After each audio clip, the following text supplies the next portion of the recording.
From Voices International, Sound Play, Explorations in the Art of Radio Drama.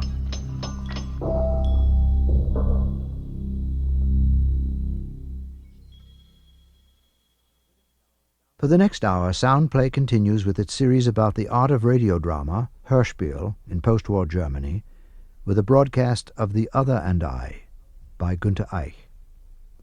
Major funding for the Hörspiel series is provided by a grant from the National Endowment for the Humanities, with additional funds from the Goethe Institute and the National Endowment for the Arts.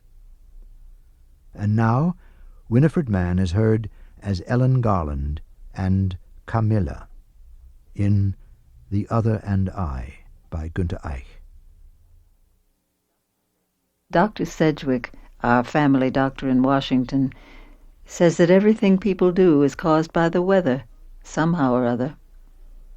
Perhaps the story of Camilla and me is an example. After all, if it hadn't been for the terrible heat, I would never have known Camilla. It was a Sunday in August 5th, 1951. My birthday. I was 41 years old. We were on our trip through Europe, weeks in Paris and the Riviera, then to Venice and the Lido. Then we were on our way to Florence. I wanted to spend my birthday at the Lido, but John and the children wanted to hurry on.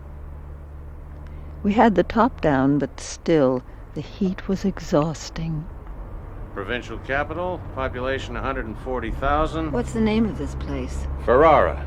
The castle and the cathedral over there get 1 star. If it doesn't have 2 stars, we shouldn't stop. Yes, that should be the rule. I wouldn't mind just driving by for a look. It's just a big pile of rocks. That's the castle, the seat of the D'Este family. Ariosto and Tasso wrote their poetry there. Tasso? Never heard of Tasso. A figure in Italian literature. Daddy, you know everything. Did you know about Ariosto, Mama? You know, I'd like to go swimming. There now, you can see the cathedral. Oh, yes, very interesting. Not for very long. It's too hot to look at a castle. As you can see, the facade is in the Lombard Romanesque style. I do want to go swimming. Mama wants to go swimming. Where were you thinking of swimming, dear? In the sea. It can't be far away. Oh, a swim would be great. Yeah, why do we have to drive around in this heat? Well, you wanted to. We really want to get to Florence. Does it have to be today? Stop a minute, John. I want to look at the map. I think we can drive to the sea from here. No, all right. Why don't you stop under a tree? There are no trees. Here's a road to the sea, John. Porto Garibaldi. It's about 50 kilometers. Maybe there's a cathedral there. There isn't any cathedral there, and I bet it's a dump. The road goes right through the lagoons. It looks very interesting. Yes, Daddy, let's go swimming. We could have stayed at the Lido. Isn't that what I said? Everybody swims there. There's probably a very good reason why nobody swims at Porto Garibaldi. But if you insist. It was all my own doing. I was the one who wanted to drive to the sea. It was only myself that led me off into another life. Camilla often thought of it. It pleased her to think it was all my own doing. The highway to Garibaldi soon became a dirt road.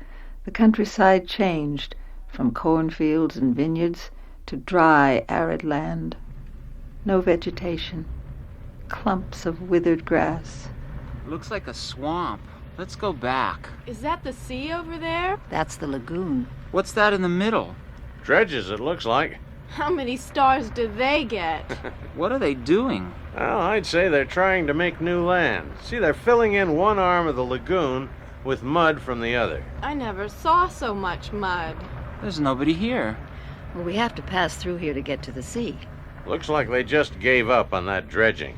We should have stayed at the Lido, Mother. Whew, what a smell. You're right, Daddy. It is a dump. A landscape of decay and disease under a cloudless blue sky.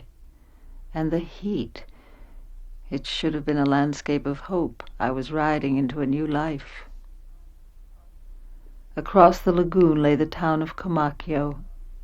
Gloomy black walls of the houses, black earth without grass. Half-naked children looked up from playing and stared at us. There's a man standing in the water. What's he doing? He's fishing. It's a fishing village. I suppose that's what they live on. What else do they have, I wonder? What people everywhere have. What people everywhere have? Each other, booze, love. In Comacchio? And to think we could, right this minute, be at the Uffizi. John, What's the matter? I'm afraid. What are you afraid of? Of us. What are you talking about? They live in this sickness, and we watch them. Well, the seagulls here are just as white as anywhere else. At a turn, the road branches off to the left over a bridge into the town. To the right, it goes on to Porto Garibaldi. On the other side of the lagoon, at the foot of the bridge, stood an old woman. She was looking at me. She held me by her look. There seemed to be no distance between us. Then the car went round the curve to the right. Porto Garibaldi is about 5 miles further. A canal runs along the road. The lagoon retreats. A pleasant breeze blows over the land from the Adriatic. Nothing in the streets of Porto Garibaldi reminds you of the sick black earth of Comacchio. The beach is a small one, but on this Sunday it was covered with people. We were lucky to get a booth to change in, and we were all happy to get into the cool water. The water's clear. I can see down to my feet. Where are Lissy and Daddy? There they are. Way out there. Standing up in the water. Oh, there must be a sandbank out there. Yeah, they're walking on it. Come on, let's go. I began to swim out with Bob, when suddenly I remembered the old woman. How she looked at me. How? Astonished? Yes, astonished. As if she'd been waiting for me. Didn't she beckon to me? I should have spoken to her, or given some sign.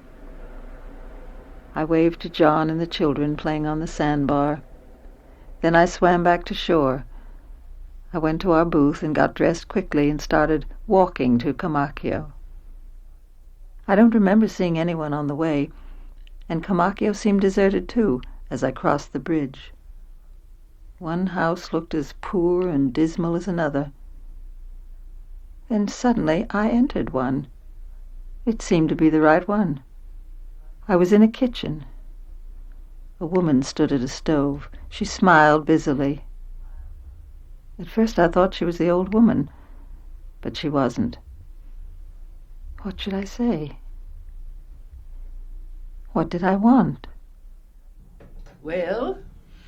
I'm looking for someone. Yes. An old woman. An old woman. There are plenty of old women in Comacchio. I don't know her name. Is there anyone here you don't know? Well, I don't know anyone here. What does that mean? She was standing out there when we drove by in our car. Who? She looked at me as if she knew me. Well, then she must know you. But how? Camila, what's wrong with you? Camila? Oh, you're mistaking me for someone else. Who's Camila? Who's Camila? You're Camila, my daughter. Or don't you know yourself anymore? Camila, are you listening? In the tarnished little mirror hanging on the wall, a young girl looked back at me. Black hair, tanned face, with a cheap coral ornament at her throat. No, it wasn't me. It's not me. What does that mean, Camila? Just what I'm saying. It's not you in the mirror. It's not me. Ah! The pretty mirror. Where will we get another one? I am Ellen Harland. I live in Washington, D.C., and my husband works in the State Department. I am 41 years old today, and I have 2 grown children. I was never in Comacchio before now. I came here only by accident. I've never seen you in my life. But you look like Camila. You're wearing her dress. Her dress... Oh, this dress. And her necklace. Her necklace. Oh, come here, Camila. Sit down with me, dear. It will go away. Oh, you're a bad girl, Camila.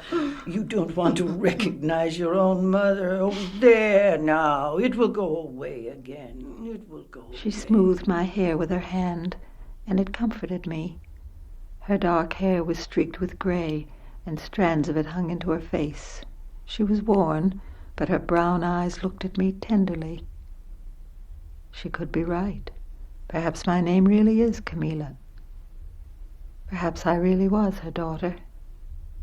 Ellen Harland? Who was Ellen Harland? Maybe she was only a dream. Camila, I worry about you. Worry? Yes, Am I often this strange? all the time. Have I said things like this many times? No, never like this before. How am I usually? What am I like, Mother? Often, you act as if you weren't there. You don't pay attention. You don't answer. You look at one place for hours and walk through the town as if you were in a trance. Do they laugh at me? Please tell me. My dear Camila, don't you know? Yes, maybe I know. Could it be different if I wanted it to be? If only you'd try, Camila. Yes. I'd give thanks to God. How happy you could make us. Well, why shouldn't I? Giovanni is here. Giovanni? He's sitting with your father in the other room.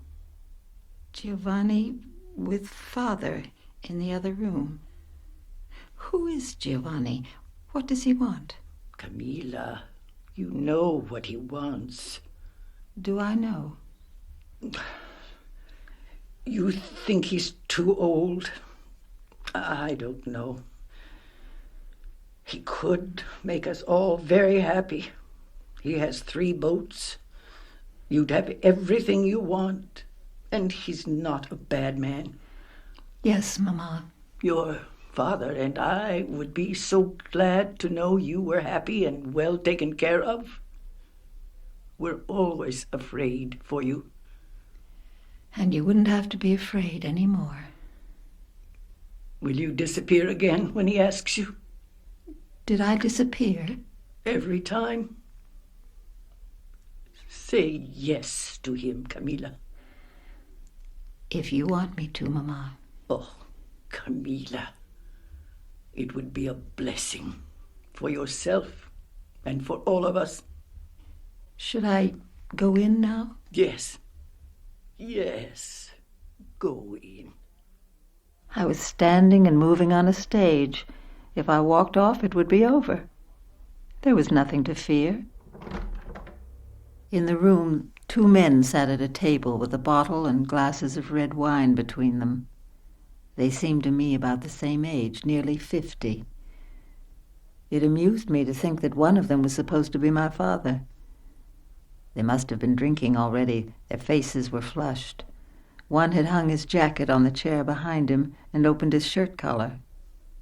He had one of those round, good-natured faces. The other was skinny, no beard, and almost bald, with only a few hairs still growing on his head. He was dark and dressed formally. Both stood up when I came in. The one in his shirt sleeves quickly put on his jacket and walked over to me. I understood that he was my father, Camilla's father. Ah, Camila. Signor Foscolo is here. Come and welcome him. Hello, Signor Foscolo. Hello, Camilla. Signor Foscolo has asked to marry you. I told him I'd welcome him as a son-in-law.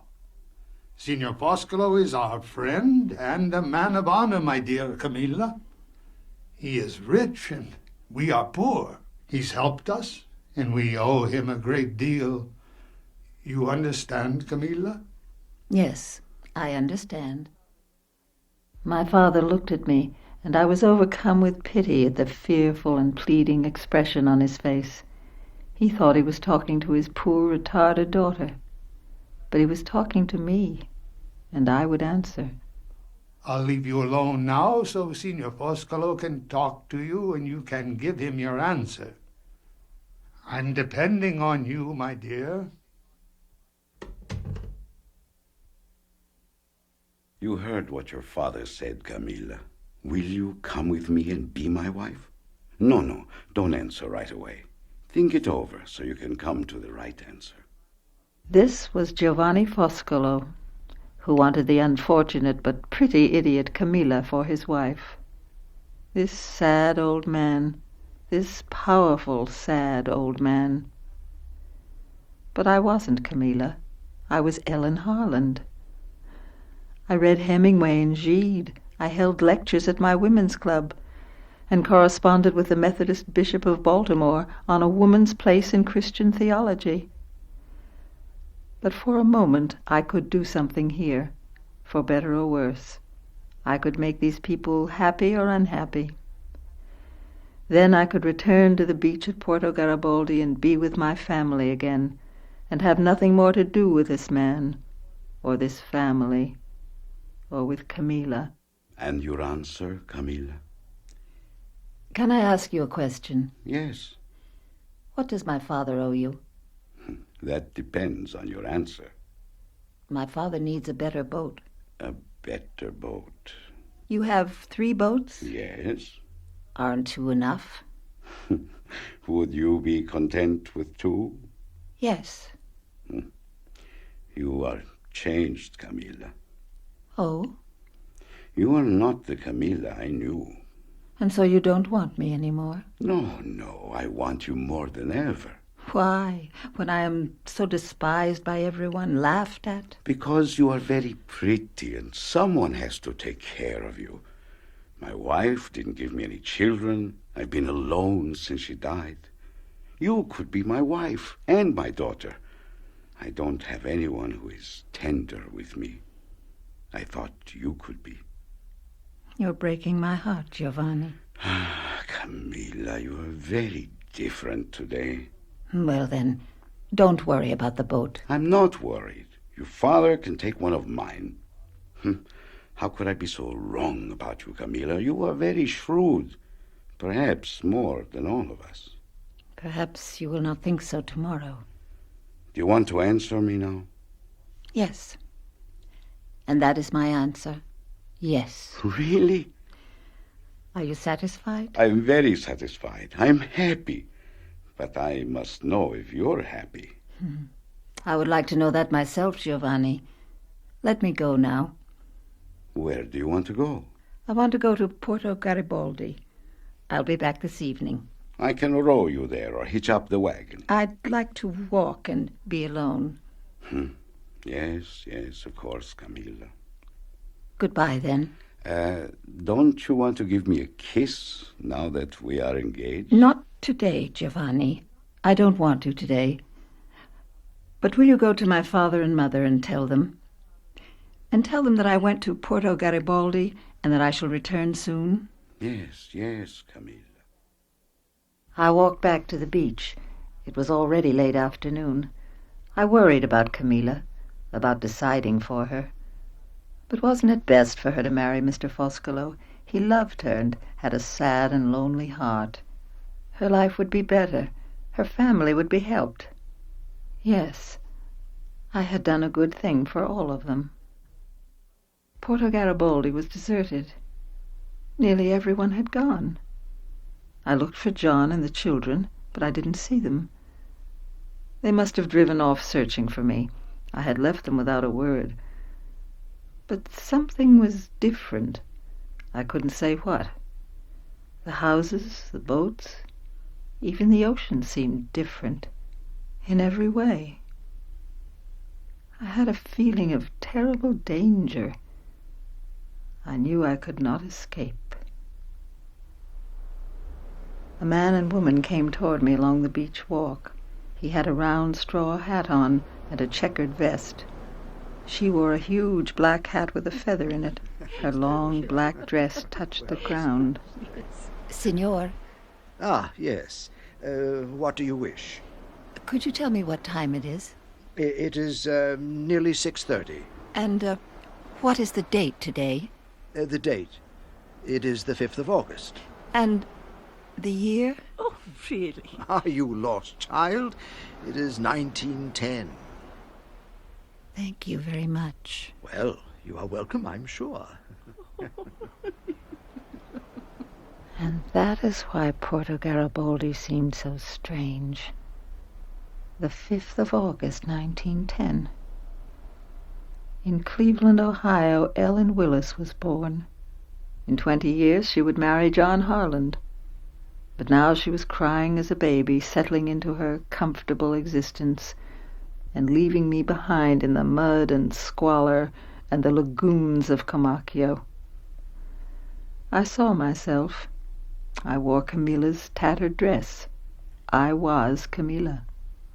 Ellen had left me. Where could I go now? A few months later, I married Giovanni Foscolo. What's wrong, Camilla? I hate the seagulls, Giovanni. They're useful creatures. They get rid of garbage. Couldn't we live where there isn't any garbage? There's garbage everywhere. Oh, I'd like to be where I don't have to look at it. What do you know except Comacchio? Enough to know that the rest of the world is different. The rest of the world is only bigger. What do you know except Comacchio? I want you to be happy, Camilla. Would you be happy in another place? Yes, I know a place where I'd be happy. In Cleveland, Ohio. Where? Cleveland, in North America. I'm a fisherman. I live in Comacchio. I can't change that. I want to leave, Giovanni. How can we? Should we sell the house? Why not? What's so wonderful about the house? And the boats? Why not? What would I do in America? I don't know anything but fishing. There's fishing in America. In Cleveland, Ohio? You are dreaming, Camilla. You are dreaming. Day after day I kept after him about it. I tortured him about it. He loved me above everything. He wanted only to see me happy. Finally he consented, even though he could see no sense in it. In Comacchio I was envied by all the girls, envied for Giovanni with his house and his boats. I knew that in the world outside he would be regarded as no more than a beggar. What did he matter to me? What did Comacchio matter to me? I wanted the life back that belonged to me. I had to be who I really was again.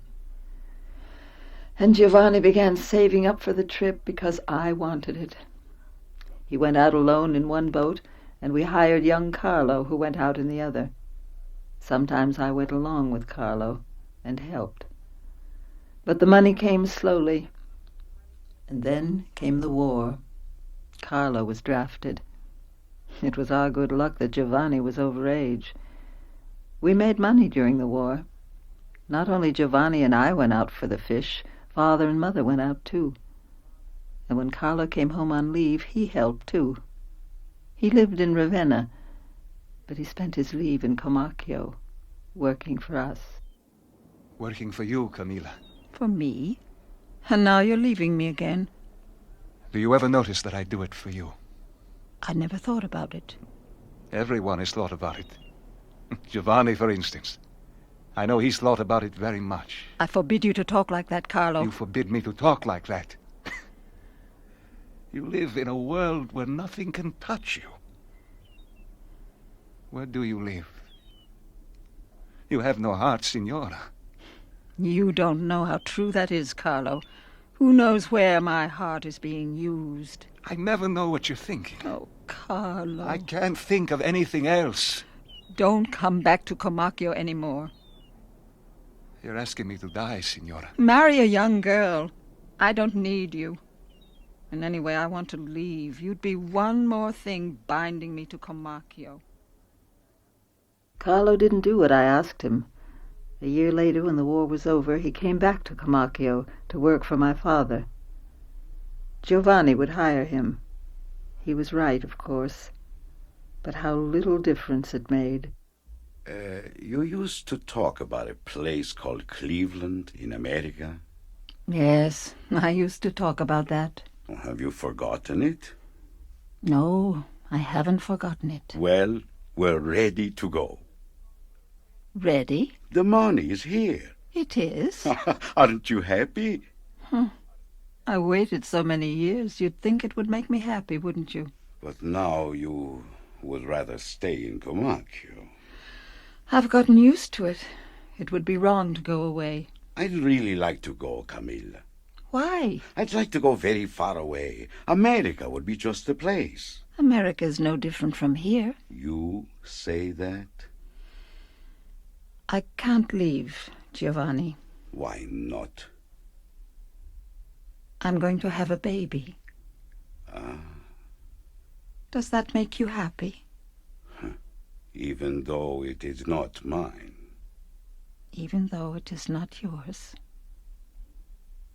Yes, even so, Camilla. I didn't want to go to Cleveland because I couldn't give up Carlo. Everyone in Comacchio knew that. But Giovanni said nothing more about it. It wouldn't have mattered. In the 29th year of my life, I had the baby. It was a boy, and he was christened Antonio. Giovanni was very loving with him, and very good to me. How often I thought of Giovanni later. He endured my indifference. He deserved something better than that. Did he go to sleep? Yes, on my arm. He's a good baby. I can take him everywhere. He'll be walking soon. How fast it all goes by. That's a good thing. Once he starts walking, it won't be long before he goes out fishing with me. Yes, soon he will be going fishing with you. Oh, do you have to take him inside? If you stay here on the dock, I can see you as I go off. Or don't you want to? Of course, Giovanni. Will the wind hurt him? No, the wind won't hurt him. Perhaps it's better for him to get used to it when he's little. Giovanni, are you angry with me? No, Camilla. I'm not angry with you. He waved for a long time, and then the boat disappeared into a distant canal. A few hours later, a heavy storm came up at sea. The boat washed up the day after, badly damaged down the coast to the south. No trace of Giovanni was found. I don't see you much anymore, Camilla. I avoid everyone. Everyone wants to give me good advice. I have some good advice for you. Where is Carlo? I let him go. You know why. Carlo will work for me. In what boat? In Giovanni's boat. The boat he gave me. Well, I can't refuse you. So Carlo will be going out instead of Giovanni. He's going out for me. He promised you. He didn't promise me. He drinks now, but you must know that. And what is your good advice? Do I have to tell you? Carlo will be all right. We're getting married. So, it's worse than I imagined, Camilla.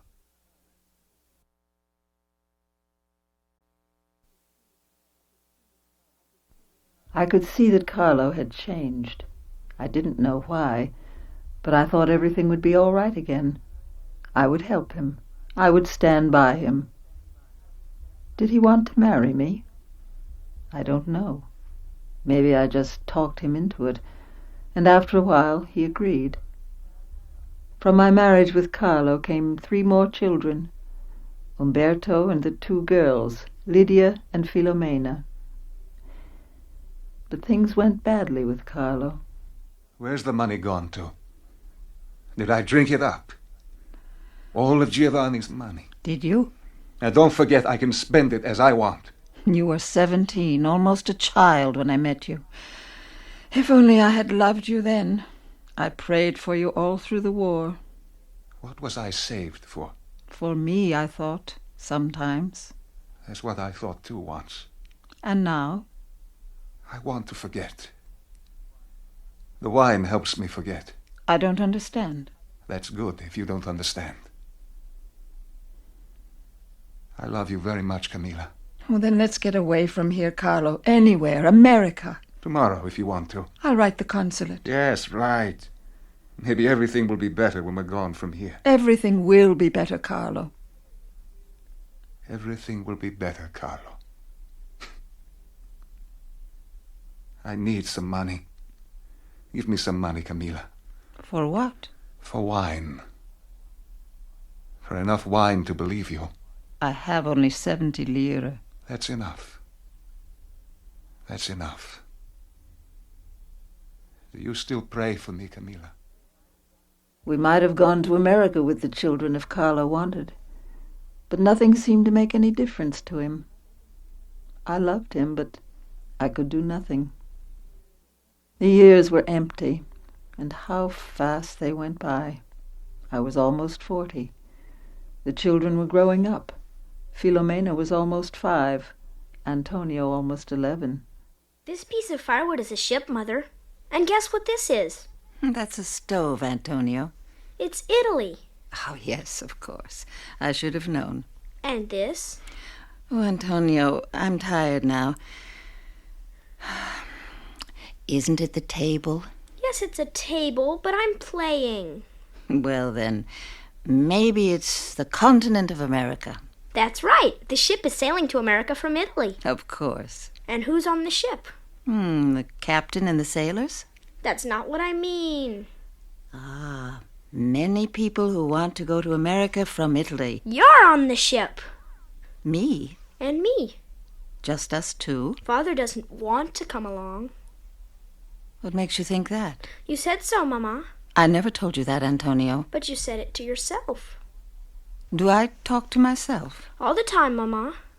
Then I must stop. Why? Go on playing, Antonio. If Father doesn't want to come along, we'll leave him here. Will we? I'll go to America with you when I'm bigger, Mama. I promise. I'll be looking forward to that, Antonio. But you don't believe me. Of course I believe you. If you make a promise, you have to keep it, don't you? Do I say that when I'm talking to myself? Yes. It's getting late, Antonio. You must go to bed. Can I take the boat with me? Yes. Every evening was the same. Once the children were in bed, I sat and waited for Carlo, who was usually in a bar in Comacchio. They said he'd sit by himself, seldom talk to anyone, while I sat and waited for him and thought about the life that was not my own, that would not release me, and my hope to escape getting smaller and smaller. Are you still up, Camilla? You ask me that every night. I keep hoping you'll stop caring about me. Like you've stopped caring about me? As if my love could do any good. What good did it do Giovanni? What good? What I've been trying to tell you all these years. I'm afraid, Carlo. Then you know what I'm talking about. No, I don't. I keep drinking so that someday I can say it. Keep it yourself, Carlo. I killed Giovanni. That's not true. He was alone in the boat. The storm came up and he drowned. He'd been dead a long time when the storm came up. I threw him into the sea and let his boat drift. But he had gone out alone. The sea was calm. It wasn't hard to get his boat and climb in. Oh, that's not true. When he saw me, he said, "There you are at last." Be quiet, Carlo. There you are at last. Why did he say that? Was he waiting for me? I think so. He wanted me to kill him. I think he didn't want to live anymore, Camilla. Say it isn't true. It isn't true. It's been 10 years. Now that I've told you, it will be difficult for us living together. Yes. Oh, don't worry about it. Where are you going? To America, of course. America. Nowhere. I'm tired. I want to sleep. It's warm tonight. I'll sleep outside in the boat. Later I went out to the boat, but it was empty. I wandered through Comacchio looking for Carlo. I couldn't find him. I woke up my father and we looked together. At dawn we found him. He had hanged himself from the bridge. His feet almost touched the water.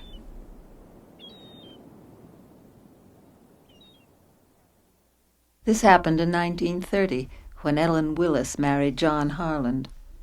I hated her now for stealing everything from me and leaving me nothing of her life but the pain. After Carlo's death, I often thought of her. There was still some money that Giovanni left me. If I hired the boat out, I might save enough for the trip to America, for me and the children. But the years were wearisome. The time went by. Antonio didn't want to be a fisherman. When he was 16, I let him go to Ferrara to work as an apprentice in a shoe factory. He lived with his aunt. At first he came home on Sundays, but in 3 years he was making his own living, and weeks would pass before we saw him again. Antonio, Mama says you promised to take her to America. Do you remember that, Antonio? Yeah, I remember. I want to go too, Mama. But you're too little, Filomena. Mama, Umberto says I'm too little. I'm 12. We'll go together, all of us. Really? To America? Do you think about it any more, Antonio? Sure, I think about it. Soon we'll have saved enough to go. When do we leave, Mama? I don't think Antonio wants to go anymore. I'd like to go, sure. You're not sure. Yes, I'm not sure. What will Antonio do here all by himself? He might find someone. Will you find someone, Antonio? I don't know, Mother. Months later, he stayed away again, week after week. I went to Ferrara to make sure that everything was all right. It was a warm day. My aunt was alone in her vegetable store. Camilla, you hardly ever visit us anymore. I wanted to see Antonio. Antonio? Isn't he here? Oh, isn't he in Milan? Milan? Yes, Camilla. He didn't tell me he was going to Milan. He got a better job. Last Sunday he went to see you. He wasn't in Comacchio last week. Oh, then he went right to Milan. Where is he in Milan? I didn't ask him. Did he leave anything here? No, he took everything with him. Oh. Now, Camilla, there's nothing to worry about. He's a good boy. Maybe I would find him in Milan, but that would cost money. I'd have to take it from our savings. We kept the money in a box at the bottom of the laundry basket covered with clothes that needed mending. For 20 years it was a safe hiding place. But now it was broken open and empty. There was no point in going to Milan. Antonio wasn't there. He was gone. The child I loved hadn't only stolen my money, he had stolen my dreams. Mama? Mama? Yes, Umberto? What are you doing out here? We were looking for you. I'll be there in a minute. What's wrong, Mama? The wind is very sharp today. Is something wrong with Antonio, Mama? He's gone to Milan. He found a better job there. Is that why you're crying? Yes. It's so far away.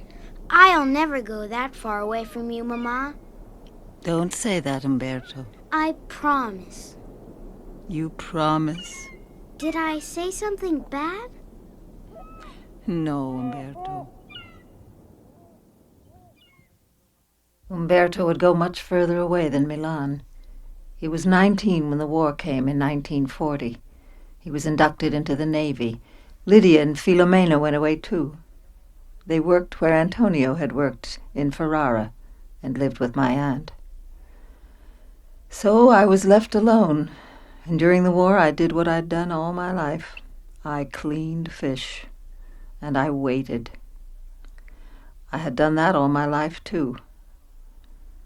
I waited for letters, for footsteps. I no longer waited for the trip to America. One evening, I did hear steps. Mother, Who's there? can I come in, Mother?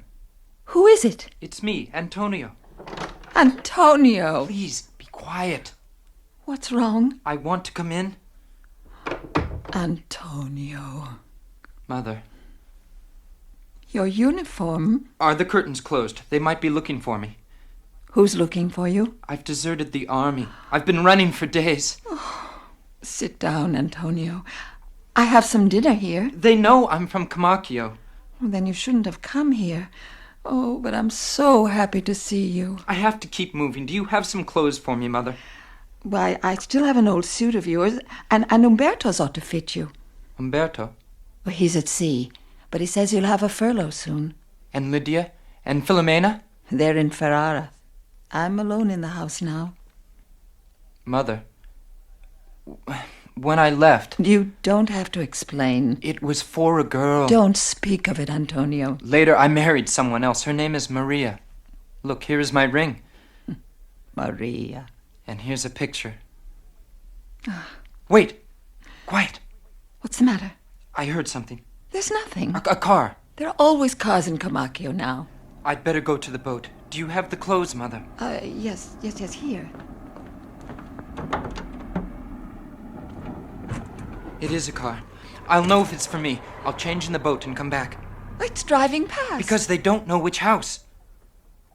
They've stopped. I thought I could get some sleep. Goodbye, Mother. It was a short visit, I'm afraid. Well, you can come right back, Antonio. No. No. He's right. They're stopping again. Camila! Father? Camila, some people are here and they're looking for Antonio. Antonio? Is Antonio supposed to be here? That's what I told them. Why should he be here? One day a strange woman with a child came to the door, and I took her in. It was Antonio's wife and his little son, Giovanni. Antonio was dead. He had been shot. There were more and more graves. Mother died. Father moved in with us. I didn't see much of Lydia and Filomena. They lived together in Ferrara. They were talked about in Camacchio. Umberto was gone, too. Missing in action. Missing in action doesn't mean dead, Camila. It means they don't know where you are. The letter said that his ship sailed out on a mission in the Mediterranean and never returned. I don't trust the sea. Benedetta Patrone was missing in action in the last war. And when the war was over, he didn't come back, and there weren't any letters. So everyone thought he was dead. He came back 5 years later and brought a wife from Germany with him, and 3 children. Do you think Umberto will return with a German wife and 3 children? When the war is over, Umberto will write or come home. You will see. One day they said the war was over. The soldiers came back a few at a time and went out fishing as they had done before. Some didn't come back. Their names were on a tablet in front of the church. Umberto's name was there, too. Lydia married in Ferrara, and after Aunt Clara died, she took over the vegetable stand. Filomena came back to Comacchio with a baby. She was still very beautiful, and all the men were attracted to her, and she was attracted to them. Later she went back to the factory in Ferrara and left her little daughter Camilla with me. The boats are falling apart, Camilla. We should sell them while we can. We can't. They can't be used. They are rotting away in the water. Is there nothing left to sell? No, nothing. Well, I can still make a little money mending nets. Maria took care of the house and children. I could still work cleaning fish, but the money was never enough. Sundays Filomena came home, and Lydia and her husband came sometimes, and when they were all there, the house was full of laughter and talk and children's voices. Sometimes we had wine to drink. I laughed and drank with the others, and thought about Giovanni, and Carlo, and Antonio, and Umberto. I was still waiting for Umberto. I often stood behind the house and watched for him. Here I could see where the road from Ferrara curved around Comacchio and turned off for Porto Garibaldi, near where I stood. Here I could look out over the road and see my whole life. There was the bridge. Here my children played. And here now my grandchildren play. One Sunday I was standing here when a large open car appeared from Ferrara. It would pass along the road across the bridge. I was drawn to the sound. I walked to the bridge and waited. When it came past me with only the canal between, a woman who was sitting inside looked at me. I recognized her. I had forgotten her. But in that moment it all came back. There was my life. There was myself. I had to reach them. I had to fly to them. Everything depended on that. I had to fly to them through the air from the bridge. I flew as they sped away.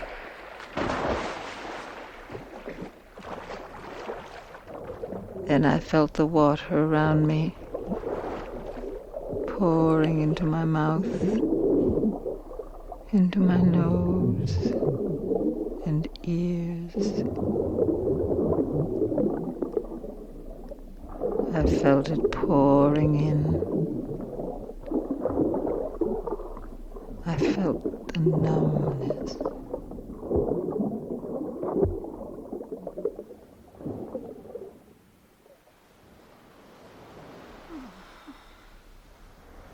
Mother? What is it? It's all right. Don't try to get up. We'll take you to the hotel in a moment. Lissy's making the arrangements. The hotel? It was stupid to go right into the water in this heat. Ellen, do you hear? Mother? Who are you? Who are we? She's confused for a moment. I'm Bob. Lissy will be right back. This is Father. John? Yes, dear. Your husband and your children. Children? Oh, I have to go somewhere right away. Where? Comacchio. That dirty little town we passed? Yes, Comacchio. We're going to the hotel, to our rooms, where you can cool off. No, I must go to Comacchio. No, Mother. You must stay with us. Yes, dear, don't worry now. You'll be yourself again in a moment. The next day I was Ellen Harland again. I lay in a darkened room. John and the children had just gone off swimming. I got up and watched them go off from behind the curtains. The path to the beach lay under the sun. There went the Harlands. I wanted to call them back, but they were already too far. Every step made them more distant. My life went off with them. Later I left the hotel and walked to Camacchio. It took hardly an hour. I crossed the bridge and pushed the kitchen door open. Philomena was standing at the stove. Who are you? What do you want? Philomena. I'm sorry. I don't know you. But I know you. I know all of you. All of us? Lydia, Maria, little Giovanni. They've gone.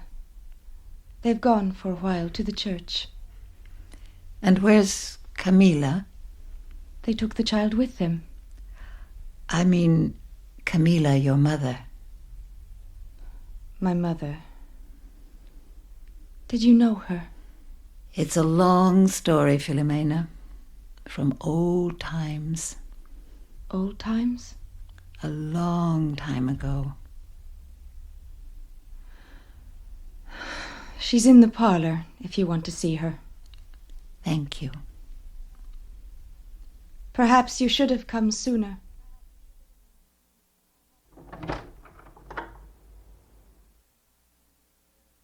Two candles burned at Camilla's feet.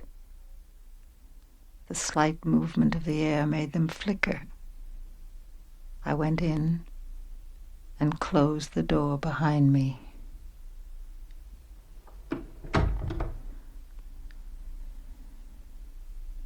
We were alone. The Other and I, by Gunther Eich. In the cast you heard Winifred Mann as Ellen Garland and Camilla. Morgan Upton was John, Nino de Janeiro was Bob, Anne Smallwood was Lissy, Shirley Jack Wagner the mother, Robert Haswell the father, Rick Cimino Giovanni, Tony Amendola Carlo, Barbara Oliver the aunt, Laurie Holt Philomena, Ezra Denny was Antonio the child, Yora Mayer was Umberto the child, and Mark Russo Umberto the youth. This production of Bay Area radio drama was directed and produced by Eric Bauersfeld from a translation by Robert Goss. Technical production at Fantasy Studios in Berkeley was by Danny Kopelson, with technical assistance by Susan Stone. Es geschehen in meinen Stücken manchmal etwas merkwürdige Dinge, ja, die also nicht ohne Strange things happen in my plays that are not easily acceptable. If the setting is Cologne, it seems unbelievable. However, if it happens in Damascus, it almost becomes a fairy tale. It is a bit of laziness on my part to transpose these events into another milieu. Gunther Eich, perhaps the most original and influential of all writers of radio drama in post-war Germany, speaking about his use of remote locations, such as Camacchio in the play you just heard. In answer to a question on the writing of radio drama, he says, Ich meine, auf der anderen Seite ist natürlich das ganze Metier noch so jung, nicht? Das existiert ja eigentlich erst. On the one hand, the whole medium is so young. Radio drama only exists for about 40 years. I don't know if one can talk about a definite dramaturgy. If somebody comes tomorrow who brings something new, that too will be accepted. And surely there are more possibilities that have not been explored yet. For example, the incorporation of sounds into radio drama, something I am not doing at all. I hardly ever use sounds. I'm indifferent to them. I live off language, off sentences and words. In 1952, Gunther Eich received the prestigious Hörspiel Prize of the Warblind for The Other and I. In his acceptance speech, he says, "In some respect, not only the blind are blind, but all human beings. Our senses only grasp a part of reality. Our ears do not hear the cry of bats, and we do not recognize the colors infrared and ultraviolet. Man is in the process of creating substitute organs, radar of any kind. instruments that measure, that we are told work more precisely and faster than eye or ear, and there are no limits to such development. That may well be. However, it seems that in the meantime man becomes blinder the more he sees. He can only come close to what he loves, because that is the only thing he can see. To invent via the language an imaginary stage. They called it in the 50s an inner stage. So the credo of the traditional radio drama aesthetic, and Gunther Eich is one of the most respected of this traditional radio drama, is that speak, then I can see you. So this might be the shortest definition, a credo of the radio drama, but in radio you can't see anybody, you have to imagine himself. Klaus Schöning, director of the Studio of Acoustic Art at Westdeutscher Rundfunk in Cologne, discusses the work and reputation of Gunther Eich. This is a quotation by Aristotle, speak that I can see you. So that the dramaturgy of these pieces, and mainly of Gunther Eich's, are done with a few words, a short dialogue at the beginning. So the difficulty or the challenge for traditional radio drama is all the time to build up very quick, with very short design, which you can only design with a language and naturally sounds, which illustrate and helps to imagine the character, the person, the scenery, the situation. I combined this with a high standard of poetry. Gunther Eich was the main figure to bring Hörspiel as an art form into the cultural consciousness of the 60s and 50s. They call it the Blütezeit, the flowering period of radio drama in the 50s and 60s. Today, in the traditional radio drama, in the Hörspiel, I don't think that we have somebody like Gunther Eich. And I think if somebody would write as he had written at this time, I think nobody would write like this. I would like to say that's gone, that is historical log, but it's classic. The sound play Hörspiel series was produced by Everett Frost, project director, Faith Wilding, project coordinator and associate director, and associate producers Mariah Galaden and Molly Bernstein. Major funding was provided by a grant from the National Endowment for the Humanities, with additional funds from the Goethe Institute and the National Endowment for the Arts. This is your host, Eric Bauersfeld. Thank you for listening. Soundplay is a production of Voices International, distributed by PPS, the Pacifica Program Service.